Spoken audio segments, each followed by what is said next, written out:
Twitter is shutting down. At least that's what you might believe if you're looking at the trending tab on Twitter, with everybody talking about the end of Twitter and how it's all coming down. But in reality, is it actually coming down, or is everyone being a little too excited over really nothing? This all started with Elon Musk obviously firing 50% of the people that worked at Twitter when he first came onto the company. And now he put out a basic like ultimatum and hardcore work culture to Twitter 2.0, and that led to more people quitting too. We can see like right here saying Elon Musk asked Twitter employees to commit a hardcore culture where they are expected to work long hours at in high intensity or resign. They have until 5 p.m. Eastern time on Thursday to make their decision. So this is a little, kind of tragic from Elon to put this out with like 1 day's notice of people to either commit to this or get quit and take their severance pay.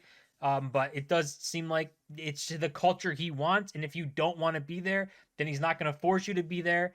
That's a lot of workers leaving, but Twitter was more than likely an extremely bloated company, just like every other tech company's gotten over the last couple years. Because we know too, when Musk closed the deal for Twitter at the end of October, he swiftly cut jobs, about half of the company's workforce, which amounted to about 3,700 jobs. So right off the bat, he cut a lot of jobs, and a lot of people are unhappy with that, but he had to do it. Twitter was already unprofitable and bloated, not a combination you want. And as a result of this, Twitter offices had to shut down and employees left in droves. Following the ultimatum from Musk on Wednesday, the CEO asked Twitter employees to either commit to this extremely hardcore culture at the company that involves the long hours, high intensity, or leave with severance. So this is true from the email, but I don't know if it's exactly true of people leaving in droves. It's hard to get a factual response from a lot of people because a lot of media people in the media, mainstream media, anyone covering this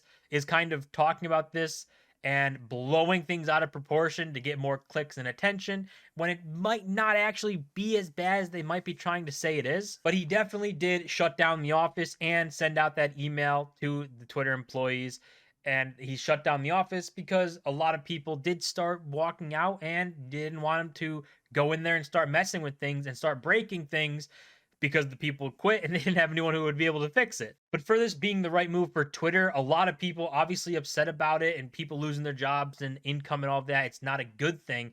But for Twitter, it almost had to be done. It was extremely bloated, non profitable, and Musk himself settled with a bunch of debt, so he's got to figure out how to start making some money. So right now, biggest cost saving is labor across the entire market. We're seeing all big tech platforms starting to freeze hiring, lay off people, and starting to cut their workforce because they need to find a way to save money right now. So it is funny that the scope is all in on Elon when it's a kind of an industry thing right now. A lot of people across many different companies are laying off their employees and cutting employees because they just simply can't afford them. We are not in strong economic times, so they just don't have the money to be able to stay as bloated as they are. And people reporting that the number of engineers required to operate Twitter's critical systems are down to 2 or even 0.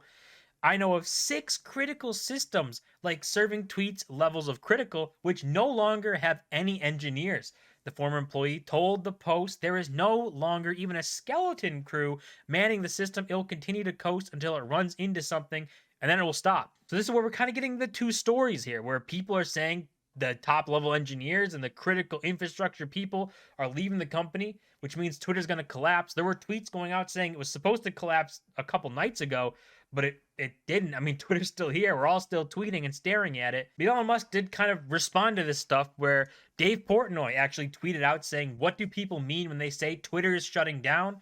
Doesn't it kind of run itself? I feel like engineers are for changes, not just keeping it running. I also don't know anything. Hey, Elon Musk want to do a Twitter space with me? I'm confused." Whereas Elon responded saying, "The best people are staying, so I'm not super worried." So Elon says the best people are staying, says it should be good. Uh, I mean, I don't know anything about coding either, but I can't imagine that you need 3,000 people to maintain the code and not make changes. You might need those people to continue making changes or pushing the platform forward and making sure it integrates backwards. But to just keep it running, you need 3,000 engineers to do that. I don't see the point for it. Maybe you do, though. And during this whole thing of people saying, I can't believe Twitter's shutting down, it's going to be so bad. Why did it shut down before Snapchat? I think a lot of people think Twitter is way bigger than it actually is. If we look at the list of social media platforms, you can see we got all the way down from 1, you got to go down to 17 to find Twitter that has 396 million monthly active users. That makes it smaller than Reddit, Pinterest, and Snapchat, all apps that people assume are smaller than Twitter.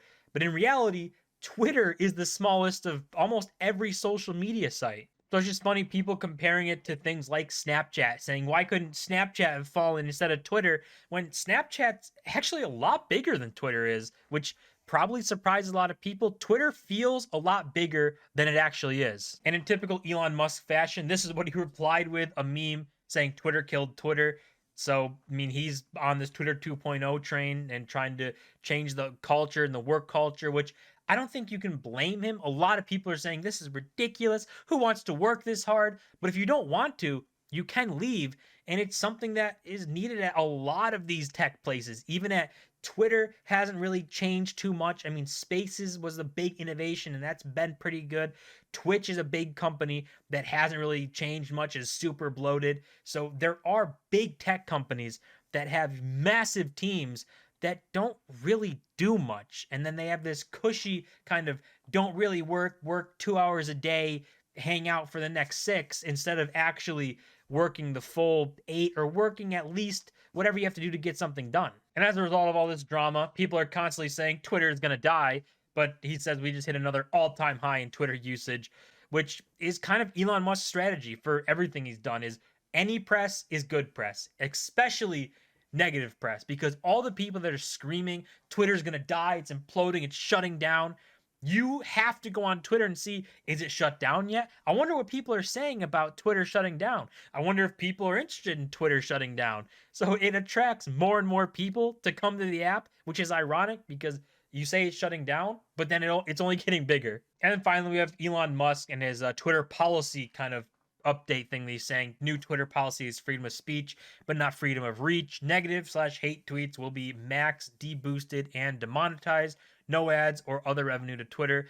You won't find these tweets unless you specifically seek it out, which is no different from the rest of the internet. So the only problem here that a lot of people have is who decides what is negative and hateful? Who decides that? Because that's a biased thing. Whoever's in charge, if you like that person, all of a sudden you say, yes, he decides. But if you don't like that person, then you say, oh my God, no, he can't decide. So that's where you kind of get a little mixy. But people who have the misunderstanding that Elon Musk is going to decide this when he's not. He's running Tesla and SpaceX, the boring company. He's got a lot of things on his plate.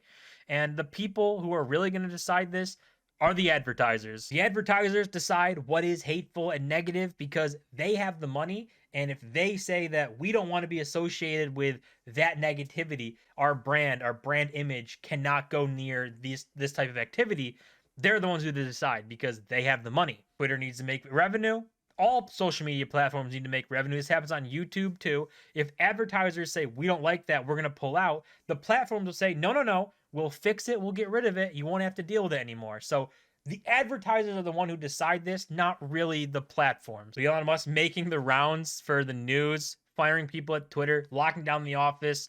Who knows what you can trust? Twitter was supposed to shut down, but it's still running right now. And chances are it's not going to shut down. It's going to continue to run. Long term, probably has some problems because of the debt that has been saddled on Twitter. That's going to cause major problems. But short term, I don't see it shutting down because engineers aren't there or engineers are quitting. I feel like Elon Musk has the people there that he thinks need to be there to run it. So I don't think there will be too big of problems happening. But it could be wrong, and we could wake up tomorrow and see that Twitter doesn't work anymore, and maybe the internet will become a better place because of it. That's going to do it for this video. As always, don't forget to smash the like button and subscribe. We're on the road to 1,000 subscribers. I'll see you guys in my next video.